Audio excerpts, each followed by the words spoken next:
আচ্ছা, শীতকালে তো আমরা নানা রকম পিঠে খাই। বলতে পারবে এটা কিসের তৈরি পিঠে? এটা মটরশুঁটির পুলি পিঠে। এর জন্য আমি সবার প্রথমে মটরশুঁটিকে একটু সেদ্ধ করে নিয়েছি আর ওর একটা পেস্ট বানিয়েছি। এদিকে আমি মটরশুঁটি যতটা নিয়েছিলাম তার 1.5 গুণ পরিমাণ ময়দা নিয়ে তাতে সামান্য লবণ, ঘি আর ওই মটরশুঁটির পাল্পটা দিয়ে একটা সুন্দর ডো তৈরি করব। এতে কিন্তু কোনো জলেরই ব্যবহার হবে না। দেখো, এদিকে ডো কিন্তু আমাদের একদম পারফেক্টভাবে রেডি, আর এটা এভাবে কোনো হাতে স্টিকও করছে না। এই সময় এটাকে কিছুক্ষণ আমি রেস্টে রাখবো। আর আমি কিন্তু আগে এর ভেতরে স্টাফিং তৈরি করে রেখেছিলাম, যার রেসিপিও আমি শিগগিরই দিয়ে দেবো।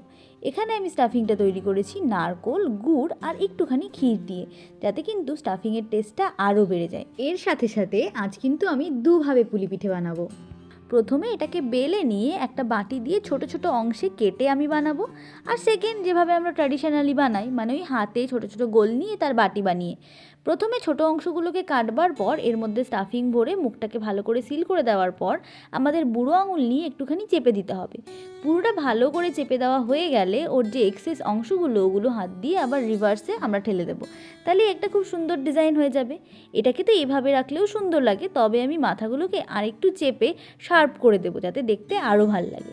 আর এই যে আমাদের এজ ওল্ড মেথড, যার জন্য আমরা একটা বাটি বানিয়ে ওর মধ্যে স্টাফিং ভরে এটাকে আস্তে আস্তে সেল করব।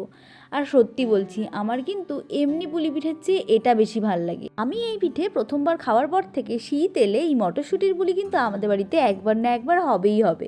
তো আমি তো দুভাবেই দেখিয়ে দিলাম, তোমাদের যেটা ইজি লাগে তোমরা সেভাবেই করে নিও। আর তোমরা একবার ট্রাই করে দেখো, এই পিঠে কিন্তু তোমাদেরও ভালো লাগবেই লাগবে। এদিকে আমার সমস্ত পিঠেগুলো তো বানানো হয়ে গেছে। আমি একটা প্যানে কিছুটা দুধ বসিয়েছি, আর এটাকে কিন্তু বেশ ঘন হওয়া অবধি আমাদের জাল দিতে হবে। এর মধ্যে আমি দিয়েছি একটু তেজপাতা, এলাচ গুঁড়ো আর নলেন গুড়।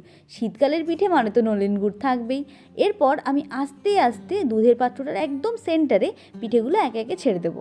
এরপর পিঠেগুলোকে কিন্তু আমাদের মিনিট 5-7 ফুটিয়ে নিতে হবে। ব্যাস, তারপর সারা রাত একটু রেস্টে রেখে সকালবেলা ঠান্ডা ঠান্ডা পরিবেশন করো।